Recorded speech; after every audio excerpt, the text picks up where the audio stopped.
붓다의 지속 가능한 행복론이라고 되어 있는데 여기 보면 욕망의 진화라고 되어 있습니다. 욕망이 진화한 만큼 고통도 진화하죠. 부처님 당시에 나름대로 고통스럽다고 그랬지 않습니까? 부처님이 삼계가 다 고통이다 이렇게 아예 결론을 내렸습니다. 그런데 우리는 어떻게 해서 고통은 어떻게 유발하는가 여기에 대한 관심은 적습니다. 오늘 제는 욕망을 어떻게 해체할 것인가, 그리고 해체된 욕망 속에서 우리들의 삶을 행복하게 이끌기 위해서 어떻게 상상할 것인가라는 화두를 들고 이야기를 해보겠습니다. 여기서 부처님이라고 하지 않고 제가 시타르타라고 이야기를 했습니다. 고타마 시타르타. 우리들이 생각하는 부처님은 어떤 부처님인가요? 왕자로서의 부귀영화를 누렸다. 인생을 고뇌에서 출가했다. 6년 동안 고행을 했다. 깨달음을 이루었다. 45년 동안 고담준론의 설법을 했다. 이게 전부일 겁니다.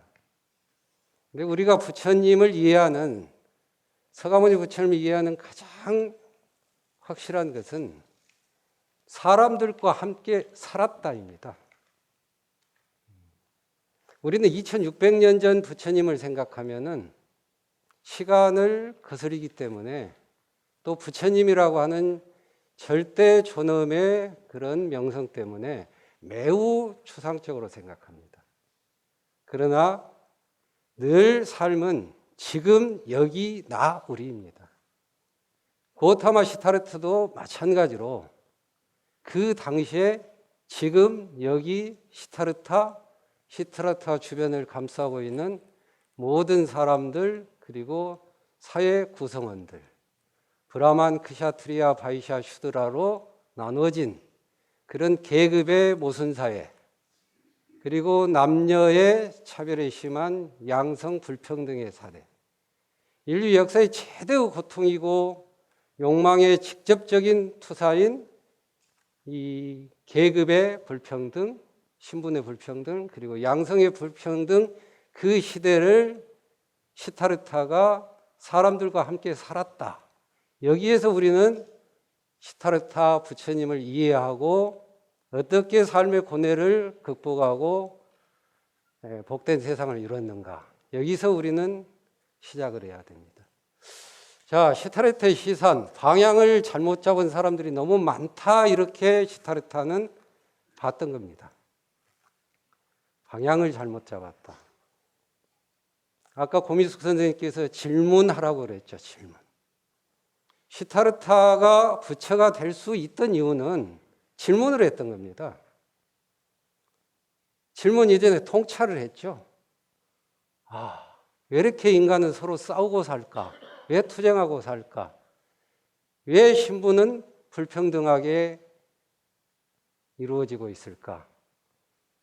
욕망은, 재물과 권력은 계속 채우는데 행복해야 되는데 실제 옆에서 보면은 부자와 권력자가 그렇게 행복하지 않다. 왜 그럴까? 라고 하는 질문입니다. 우리는 부처님의 생애를 볼 때 동서남북에서 생로병사의 그런 현장을 봤다. 그리고 생로병사에 대한 인생의 무상감을 느끼고 감수성이 충만한 시타르타가 출가를 했다. 단순하게 이렇게 이야기합니다. 그러나 한 사람의 삶을 큰 전환을 이룰 때 그렇게 단순할까요? 현장을 본 겁니다. 농사 짓는 사람, 노비들, 어느 누구는 권력을 잡고 그늘에서 놀고 있는데 뼈가 앙상 마른 농사꾼은 힘들어하면서 농사를 짓고 있다. 불본 행적기에 보면 그런 게 나와요. 왜 부자는 놀지요? 시타르타 이야기입니다. 왜 농민은, 노동자는 열심히 일해도 밥 3끼 식사를 걱정해야 하나요? 이것이 나옵니다. 자, 이게 바로 시타르타가 지금 여기 나 우리의 삶을 통찰하고 다른 삶은 없을까? 행복한 삶은 없을까? 그러면 어떤 길이 필요할까라고 철저하게 질문, 붓다, 빅 퀘스천이 바로 이런 겁니다. 시타르타가 보니까 사람들이 대략 어떻게 사느냐? 재화, 권력, 명예, 식욕, 성욕, 수명 연장, 이게 전부의 표면적인 삶이라는 거죠.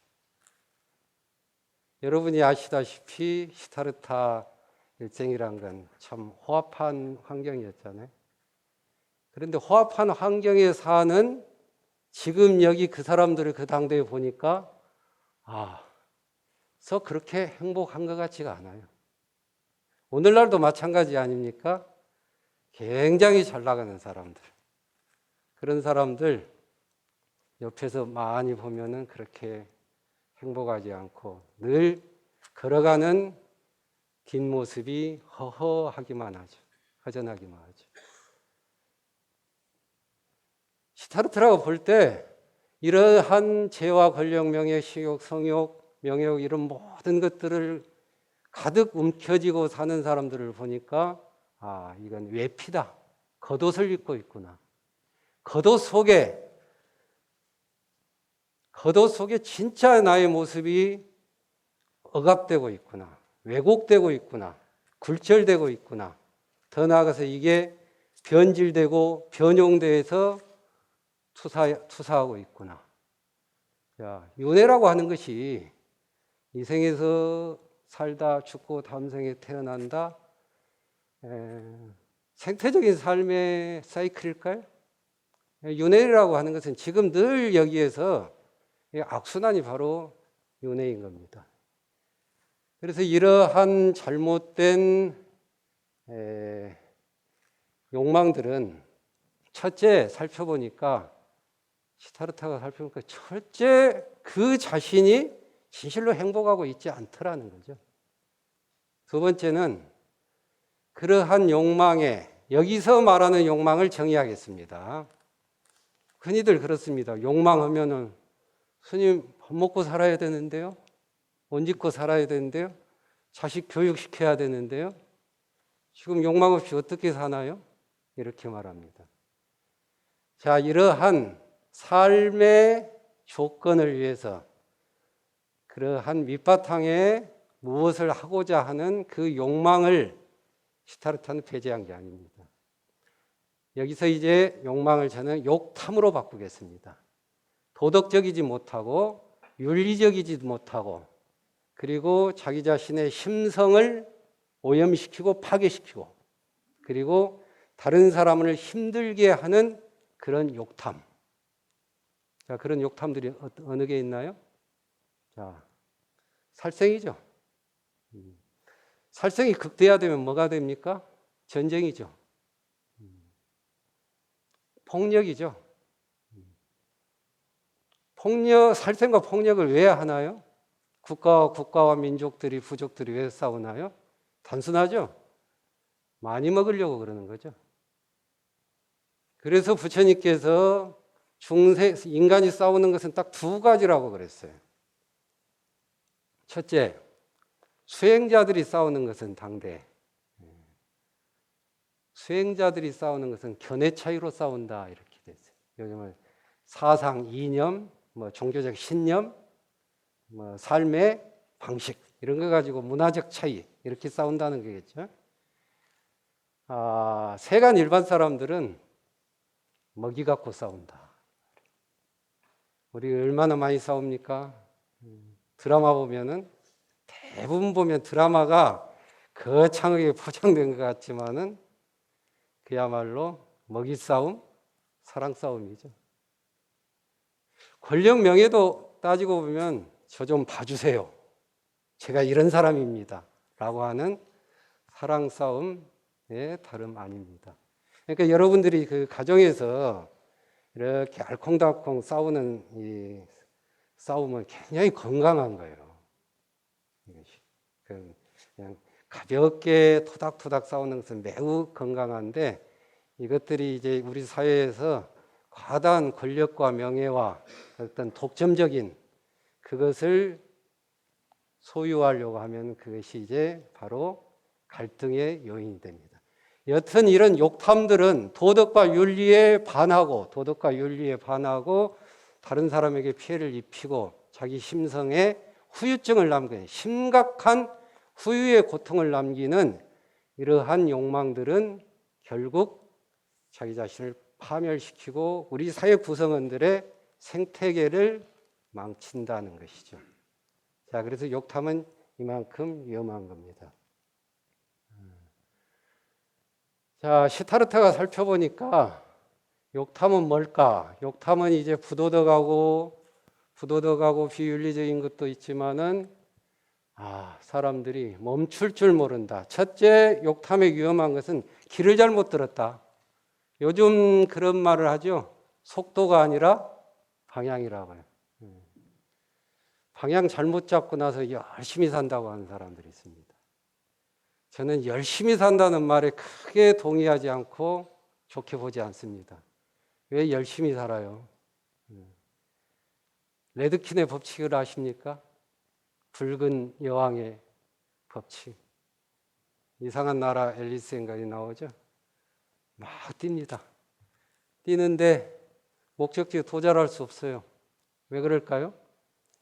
그 나라에선 옆에 모든 사물들이 뛰고 있거든요. 그러니까 목적지에 도달하려면 2배의 속도로 달려야 됩니다. 자, 이렇게 길을 잘못 든 우리들의 욕탐.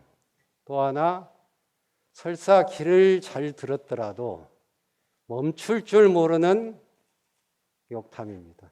욕탐의 현실적인 형태는 어떻게 드러나나요? 소유와 소비이죠. 소유와 소비. 과다한 소유, 필요하지 않는 소유. 제가 이제 사람들하고 이야기할 때 어느 분에게 물었습니다.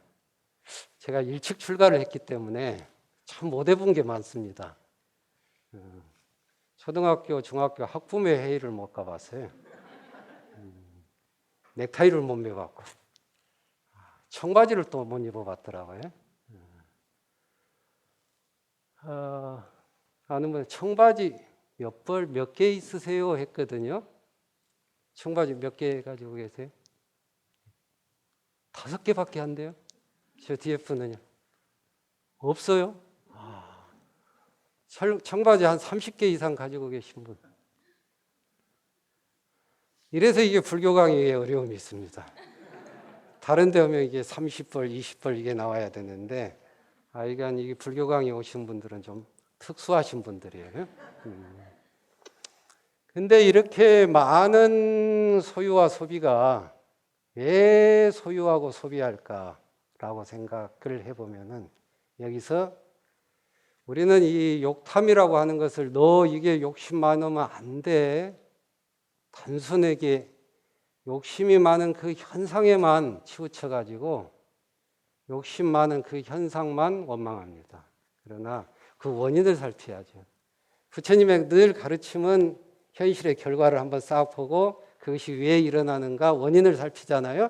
고진멸도 사성제 같이. 왜 과다하게 소유하고 왜 과다하게 소비하는가? 제가 이해할 수 없는 것이 우리 사회 여러분 뉴스 보시면 알 거예요.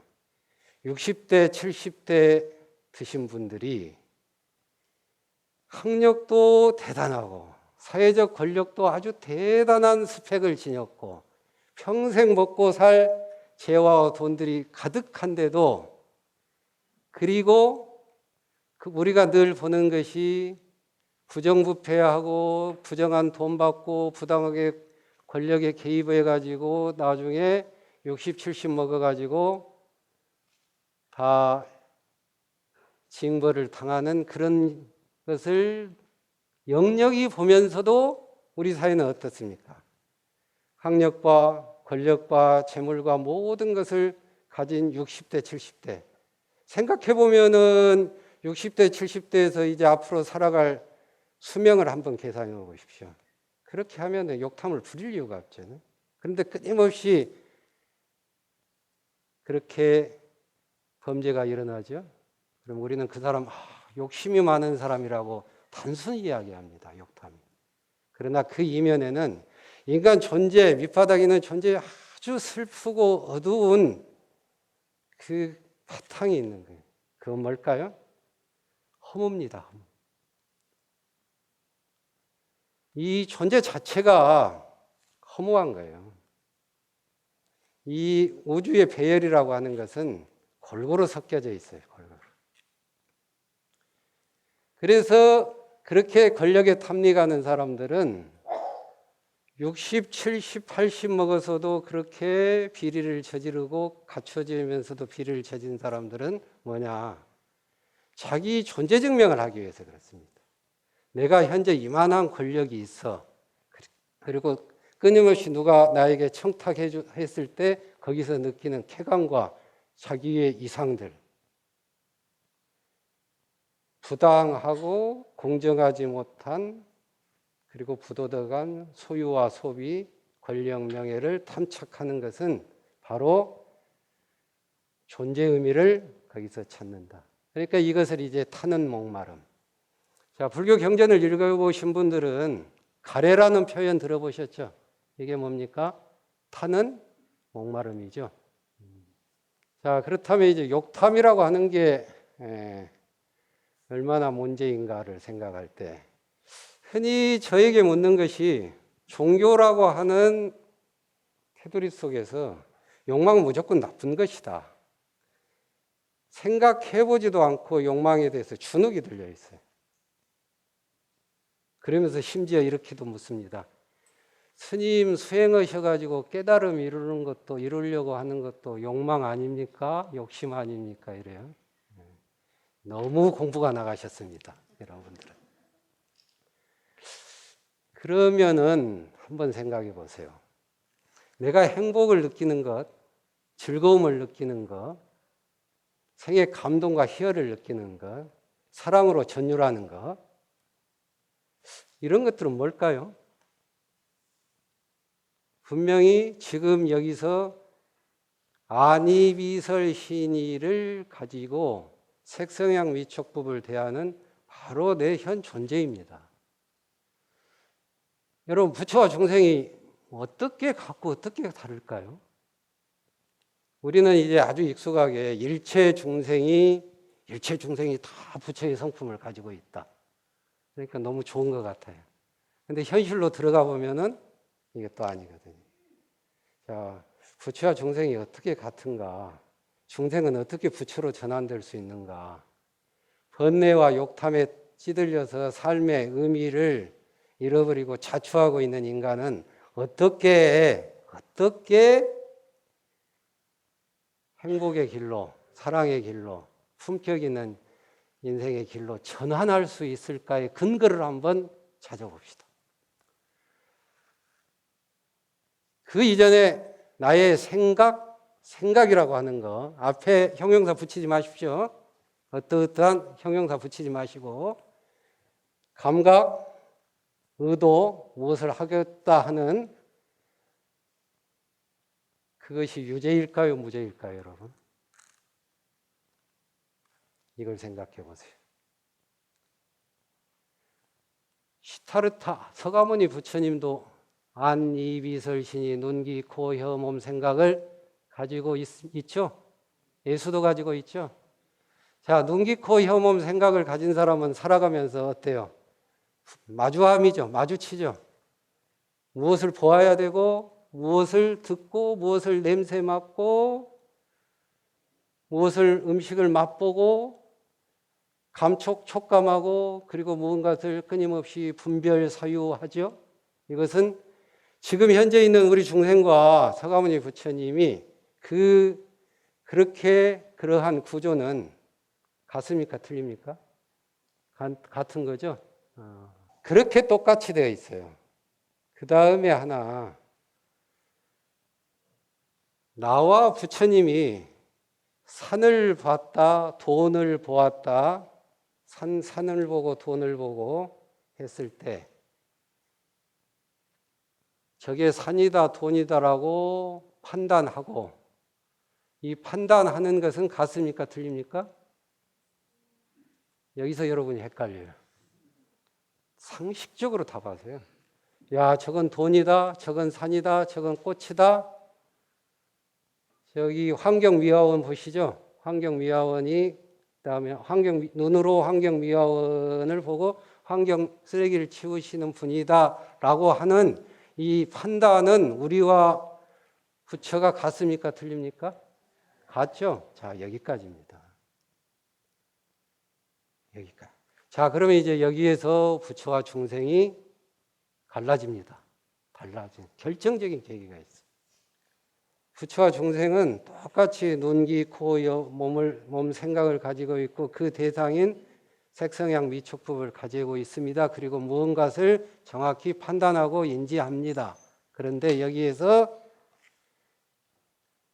의도와 감정이 갈라진다는 거죠. 의도와 감정. 그것이 바로 중생의 길이요, 부처의 길. 그것이 지옥의 길이요, 극락의 길이고. 그것이 갈등의 길이요, 상생의 길이요. 이렇게 날라져요. 그래서 자, 현재 우리들이 가지고 있는 오염되기 이전에, 그 무언가 세뇌되기 이전에 우리들의 모든 감각, 의도, 사유 이런 것들은 무죄다. 그 자체로 순수하다. 그 무엇에 오염되기 전에 그 자체는. 그런데 우리는 이제 무언가를 하고자 함이라고 하는 의욕, 원력까지도 부단하게 욕망이라고 생각하는 것이죠. 욕망이라고. 그럴 필요가 절대 없다. 그 다음에 이제 아까 욕망을 이제 뒤에 욕망을 어떻게 극복하고 욕탐을 극복하고 세상을 큰 전환을 이룰 것인가는 불교에서 말하는 우리가 일체유심조라고 하는 것들을 뼈저리게 느껴야 됩니다. 세상은 있는 것이 아니라 우리가 보이는 것으로 있습니다. 아주 수려하고 아름다운 산이 있습니다. 자, 여러분들은 수려하고 아름다운 산이 안에 들면 뭘 하고 싶은가요? 별장을 짓고 리조트를 짓고 싶은 분 있나요? 제 살고 있는 대흥사가 유네스코 문화유산으로 등재됐는데 그 대흥사 싹 쓸어버리고 아주 최고 인류인 그냥 호합한 리조트 휴양지를 만들고 싶으신가요? 아니죠. 근데 그럴 사람이 없을까요?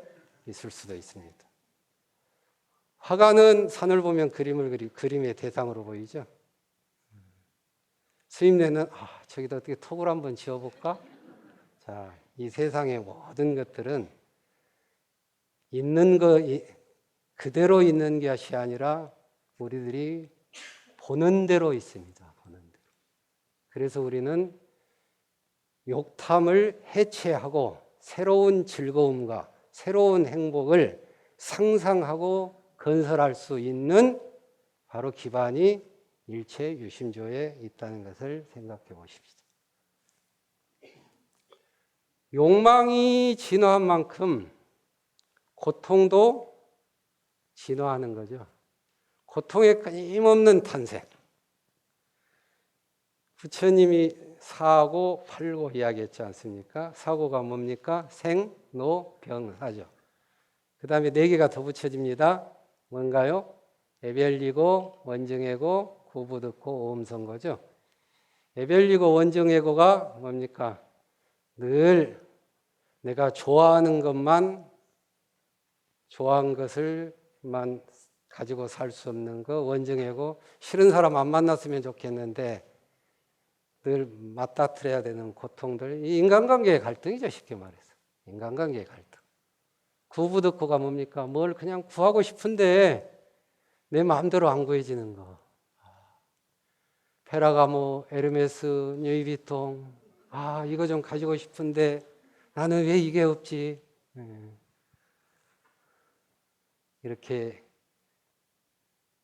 하는데 자기 원대로 다 소유와 소비가 될 수 없죠. 나는 누구에게 인정받고 싶은데 나는 조명받고 싶은데, 주목받고 싶은데 왜 안 될까? 잘 안 되죠. 자, 이런 우리들은 끊임없는 허기져 있습니다. 결핍되어 있습니다. 그게 이제 구부듣고 오음송고는 우리들의 온갖 정신과 감각이 끊임없이 그냥 이게 자충우돌 그냥 질주하는 거죠, 지금.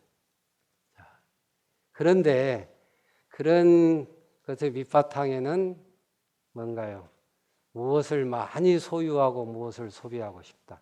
근데 여기서 중요한 것은 우리들이 욕탐을 단순히 돈, 권력, 명예, 식욕, 성욕 이렇게 단순화시켜요. 근데 왜 식욕인가? 왜 성욕인가? 왜 권력욕인가? 왜 명예욕인가? 이것의 뿌리를 쭉 받아보면 아까 말했듯이 존재증명이에요. 내가 이런 사람이야. 그래서 우리는 끊임없는 그런 욕탐을 추구하면서 소유하고 소비하면서 소비해야 내가 인정받거든요. 내가 무엇을 소유해야 인정받거든요. 소유 소비하면서 인정받고 싶은 거예요. 물질이든지 권력인지 명예든지 뭐든지 이런 식으로. 그런데 그러한 소유 소비 속에서 자기 존재 증명을 하는 것 속에서 21세기 현대는 어떤 고통이 출현했느냐? 비교, 분별, 고가 출현했더라고요. 비교, 분별고. 생생하게 실감하시죠? 비교, 분별고. 와, 누구는 저렇게 그냥 출세했는데, 진급이 빠르는데 나는 왜 이래? 비교, 분별하죠. 비교해가지고 우월감 느끼는 사람이 많을까요? 비교에 분별해서 열등감, 결핍감, 소외감을 느끼는 사람이 많을까요? 후자이죠. 그러니까 이제 비교 분별해서 결핍감과 소외감이 생겨 애처로운 인정투쟁이 진행되고 있어요. 인정받고 싶다. 인정투쟁이란 말은 벌써 이제 사회학적 용어로 정책이 되어 있습니다. 제발 나 좀 알아주세요 하고. 인간의 인정투쟁이 얼마나 참 본능적이냐면은 제 손주 둘이 있습니다. 손자 둘이라니까 좀 이상하셔요? 제 누이의 딸의 아들입니다. 근데 한 아이가 이제 둘째 아이가 태어났는데 2살 때인가 해서 내가 그 앞에서 이렇게 하니까 6살 막은 큰 손주요. 그의 형이죠. 아주 눈치 안 채게 자연스럽게 가립니다. 그거 차 봤을 때 아하, 참 무언가 이게 인정받고 싶고 사랑받고 싶은 것은 거의 이게 본능적이구나 하는 것을 느꼈습니다. 그러면은 그 인정투쟁이 뭡니까? 집착과 허세로 증명하는 게 집착과 허세로. 자, 욕망의 표현들이 허세, 집착인 거죠. 자, 불교에서는 욕탐도 무서운 건데 또 하나 주의할 건 집착입니다. 집착. 선한 일을 해도 좋은 일을 해도 도덕적인 일을 하더라도 그 도덕적인 일, 선한 일을 해서 내가 인정받고 싶다라고 하는 그 생각은 어떻게 돼요? 집착이고 허세가 되고 그러는 거예요. 그래서 표현을 하면 밧줄로 우리 묶이면은 어떻게 돼요? 자유스럽지 못하죠. 근데 아주 비싼 황금줄로 한번 묶어 보십시오. 밧줄로 묶이거나 황금줄로 묶이거나 구속과 속박이라는 데는 한 치의 차이가 없죠. 자, 우리 부처님의 위대한 이야기가 있습니다. 허세와 집착에서 해방되라. 21세기에는 비교 분별보의 고통에 빠진 사람도 많은데 황금줄에 묶여 있는 사람들이 참 많이 있습니다. 이런 사람들은 대부분 지식인, 문화인들 이런 사람들이죠. 자, 욕탐에 대한 나의 대치방은 어떻게 할까? 첫째, 의욕과 열정으로 무한으로 소유하고 소비하겠다. 그리고 기부하면서 좋은 일도 하겠다. 1번. 두 번째, 욕탐, 이거 남의 눈치도 있고 추워 보이고 부처님께서 금기시했기 때문에 이거 억누르고 절제하겠다. 여러분 정말 진심이세요? 솔직해져야 됩니다. 적당하게 조절하겠다. 이게 부처님께서 말씀하신 중도적 해법이겠다라고 생각합니다. 자, 1, 2, 3, 4, 1, 2, 3번에서 여러분 몇 번이세요? 3번이죠? 네. 51점입니다. 자, 현실에서 살아갈 땐 3번이어야 되죠. 자, 그런데 적당히 조절하고 행위하면 정말 마음이 편하고 자유로운가요? 왠지 더 가지고 싶고, 왠지 더 잘나 보이고 싶고, 왠지 모르는 결핍감이 있고, 아쉬움이 있잖아요. 부처님은 고통을 극복하라는 것이 외부적 고통뿐만 아니라 내 내면에 자리하고 있는 이 속박 불안이에요. 해탈이라면 자유거든요. 깔끔해야 되거든요. 자, 부처님은 위의 셋 중에서 1, 2, 3번 중에서 어느 걸 선택했을까요? 3번도 아니죠. 그러니까 사실은 1, 2, 3번이 답이 아니에요. 그러나 현실 우리는 3번이 답이죠. 자, 욕탐에 대한 부처님의 해법은 무엇일까요? 첫째, 해체하라는 거예요. 해체. 방향을 제대로 잡아라. 많이 소유하고 불필요하게 소유하고 남에게 보여주기 위해서 소유하고 이러한 그 생각과 의도를 근원적으로 소멸시켜라. 이게 답입니다. 부처님은 그것을 억누르라고 하지 않았어요. 다만 과욕을 절제하라는 차선의 가르침은 정했지만은 그걸 억누르라고 하지 않았어요. 과욕 절제하고 조절하면서도 우리가 지향해야 되는 지향점은 바로 잘못된 욕탐에 대한 잘못된 욕탐을 해체하는 것이죠. 그래서 반야신경에서 조견, 오온, 개공, 도, 일체고에 모든 존재를 해체하면은 괴로움이 사라진다. 이렇게 되죠. 자, 금강경에서 뭡니까? 응무소주 이생기신 그랬죠? 응무소주 그 무엇으로부터 자유로워라. 이생기심. 그리고 상상하고 창조하고 건설해라. 이거잖아요. 응무소주 그 무엇으로부터 자유해야 돼요, 우리가. 근데 우리들의 욕탐 그 자체가 아무리 이게 쌓여도 그 자체는 우리에게 후유증을 남기고 인간과 인간이 갈등을 느끼게 하고 결핍과 소외감을 가지도록 그렇게 설계되어 있는 거예요. 그러니까 그는 해체하는 것이 최고의 방법이다.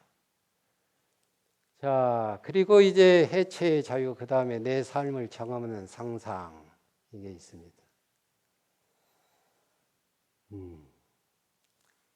욕탐을 버리는 것만으로도 우리의 삶이 의미 있고 감동적이고 그렇습니까? 일단은 마음이 편안하죠. 나의 잘못된 의도와 생각을 딱 이게 잘못된 생각이고 의도라고 하는 것을 알아차린 순간에 그것을 놓아버린 순간에 오는 편안함이 있습니다. 그래서 불교 선정수행에 있어서 초선의 경지는 그겁니다. 부질없는 생각, 잘못된 의도, 감정 이것들이 잘못된 것인 줄을 알고 잘못된 것이란 걸 알려고 하면은 질문해야 돼요. 앞서 강의에서 이야기했듯이. 나의 현재 이런 생각은 옳은 것인가? 나는 좋은 일을 한다고 했는데 왜 이렇게 자유롭지 못하지? 남 앞에서 열심히 봉사활동하고 했는데 왜 이렇게 마음이 편안하지 못하지? 남에게 비교해가지고 결핍되어 있는데 그것을 이루었어요? 결핍을 보충했어요? 그런데 왜 이러지? 개운하지 않지? 또 허기지지? 이런 질문을 해야 돼요, 질문을. 그래서 질문을 해서 해체하라는 거죠. 해체하고 나서는 그러면 뭔가 내 삶을 아주 행복하게 살 수 있는 그걸 불교용어로 장엄이라고 그럽니다. 저는 이걸 상상이다, 건설이다, 창조다 이런 거죠. 부질없는 것을 놓아버리고 해체해버리고 그 다음에 뭔가 방향을 바꾸라는 거죠. 판을 바꾸라는 것이죠. 판과 방향을 바꿔서 바꾼 판과 방향 속에서 다양한 우리들의 의도, 욕구, 좋은 의도, 욕구를 상상하고 창조해라. 그것이 바로 욕망에서, 욕탐에서 해방되는 길임과 동시에 동시적으로 우리들이 자유롭고 감동적으로 살 수 있는 길이라는 것이죠. 자, 그런데 여기 하나 화두를 던집니다. 혼자는 외롭고 함께는 괴로운 내 인생. 여러분은 혼자는 외롭고 함께는 괴로운. 자, 이것을 어떻게 바꿔야 될 건가? 혼자도 넉넉하고 함께 하면 즐거운 길을 찾아야 돼요. 이게 수행이라고 하는 것은 전환이거든요. 전환. 우리들은 수행을 그냥 깨달음 이렇게만 명명하지 마시고 수행은 전환이에요. 우리 인간은 늘 혼자는 외롭고 그러니까 외로우니까 그냥 함께 여기저기 기웃거려요. 그런데 갈등이 일어나서 또 괴로워. 이건 뭘까요? 여러분 사랑만이 능사예요? 저는 사랑의 힘을 믿지 않습니다. 우리는 사랑이라는 이름으로 인간관계라는 이름으로 너무 번잡해요. 거기에선 전제가 결여되어 있어요. 혼자서도 넉넉할 줄 알아야 돼요. 다른 사람이 인정해주고 다른 사람이 봐주고 그러니까 늘 우리는 자기를 보는 인생이 아니라 보여지는 인생으로 살려고 해요. 보여짐으로 해가지고 그 사람들이 지나가는 투로 인기 있고 명성 있고 평가해주고 박수를 보내주면 그때 우쭐합니다. 기분이 좋아요. 그러나 재행무상이죠. 오래 갈 게 뭐가 있습니까? 또 잠자리에 들어서 순수한 자기 존재, 현 존재에 마주쳤을 때 그 많은 사람들의 평가들, 시선들, 칭찬들이 그렇게까지 거기까지 감동일까요? 혼자서도 넉넉한 삶. 그것은 보여주는 삶이 아니라 보기의 삶. 쇼핑을 한다. 보여지는 거죠. 근데 독서, 산책, 명상 이런 것들은 어떻게 해요? 여러분 산책하는데 남들 봐주라고 산책합니까?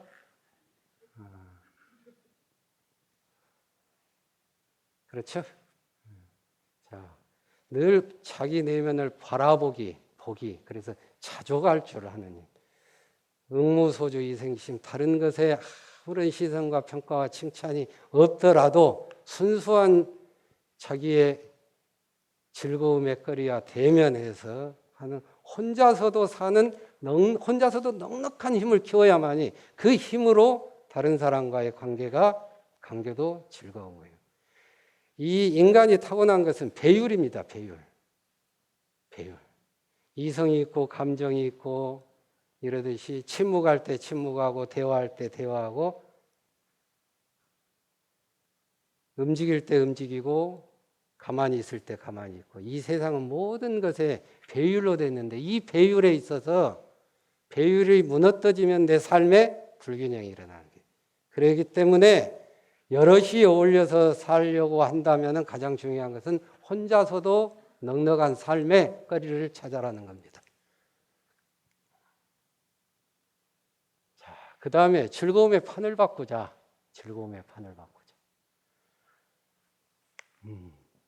요즘 판을 바꿔야 된다는 말을 하죠. 어느 필자가 이런 말을 했습니다.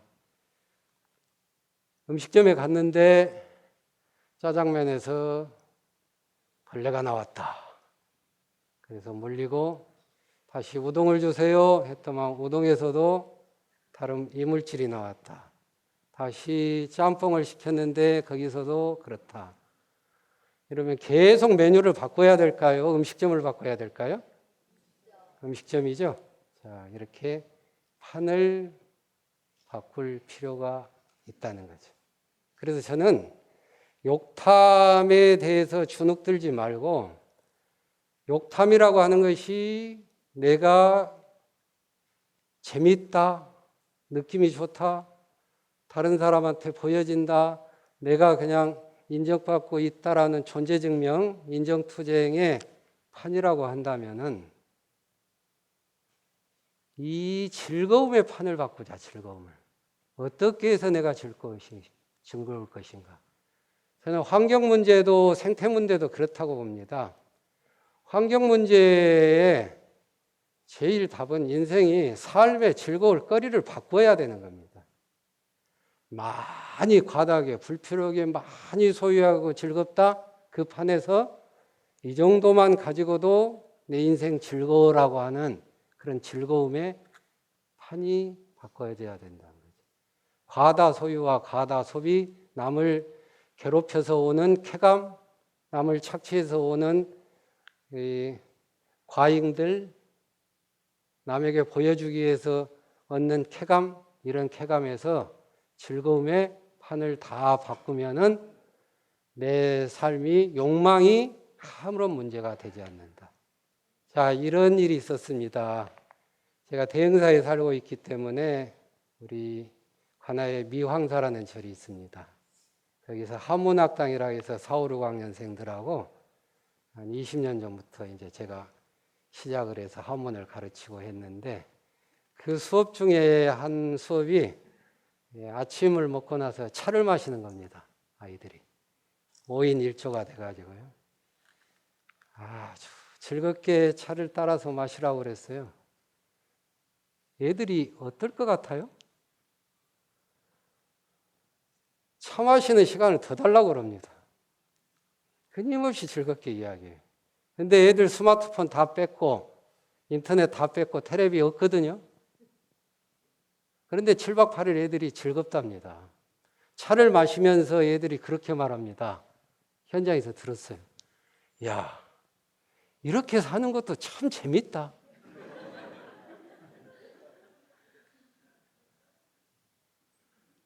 즐거움의 판을 바꾸면은 기존의 욕탐, 그것이 굉장히 시시해집니다. 굉장히 보잘것없어집니다. 자, 그렇게 해서 우리는 욕탐에서 해방되는 길은 즐거움의 판을 바꾸자. 그러려면 거창한 게 아닙니다. 여러분이 일상생활 속에서 즐거울게 하려면 어떤 것을 해야 될 것인가? 저는 주례를 서달라고 하면 딱 요구합니다. 사랑으로 사는 게 아니라 즐거움으로 사는 거다, 재미로. 사랑의 시효는 1년을 내가 못 가더라. 당신 얼굴만 봐도 즐겁다, 사랑스러워. 이거 1년 이상 가지 못한다. 맞을 것 같죠? 네. 네라고 자신 있게 이야기하네요. 그러려면 어떻게 하느냐? 재미있어야 된다. 재미가 있으면은 사랑이 새로운 사랑이 솟는다. 그 중에 하나가 뭘까? 너희들이 요리를 하고 같이 책을 읽고 같이 영화를 보고 같이 산책을 하고, 그러므로 결과적으로 일상생활 속에서 어떻게 판을 바꿔야 되는가? 인문학 공부입니다. 철학자가 되라는 게 아니에요, 여러분. 이렇게 책을 읽고 이렇게 강의를 듣고 세미나에 가고 어떤 토론회에 가고 이런 강의 들으라는 거예요, 인문학 공부. 두 번째는 뭘까요? 예체능입니다. 고대에서부터 지금까지 교육에 있어서 예체능, 체육을, 예술을 강조했던 이유가 이럽니다. 일상의 삶 속에서 인문학 공부와 수행과 예능과 체능, 이런 것들로 판을 바꾸십시오. 거기에는 그렇게 큰 돈이 들지 않고, 그것의 맛을 들리면은 우리가 생각했던 그러한 소유와 소비, 그리고 보여주기식의 허세와 집착이라는 것이 굉장히 남루한 것으로 보일 겁니다. 자, 욕망의 해체, 즐거움의 판을 바꿉시다. 감사합니다.